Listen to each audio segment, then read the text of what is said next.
Hello everyone, today is Sunday, December 28. Big shoutout ko lang to sa mga umorder sa atin sa TikTok shop na na-pick up yung mga items ninyo kahapon, Sabado, December 27. Big shoutout kay Ma'am Manili na taga Pampanga. Today, Sunday, please expect your order na may kasama ding libreng organic lemons. Si Boss Romel ng taga Tarlac. Boss, yung in-order ninyong 1 gallon, baka today or bukas makarating po yung in-order ninyo. On-hand nyo na rin po kagad. May mga kasama ding, madami akong binigay sa inyo organic lemons, boss, madami. And etong si Boss Arm ng taga Iloilo. Boss, for the next few days makakarating po sa inyo.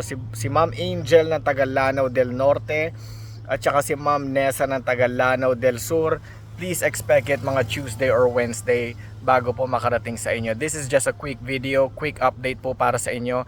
At kung natikman na ninyo yung honey na kilatis na po ninyo, natikman nyo na rin po yung mga organic lemons galing sa probinsya namin sa Cordillera Region. If you can give us a quick feedback or a review, malaking tulong po yun. Ang purpose lang po nun mga boss is sa paglaki po ng page, para makatulong po sa paglaki ng page. Maraming salamat po ulit sa inyo. Merry Christmas and advance Happy New Year. God bless you guys. Take care.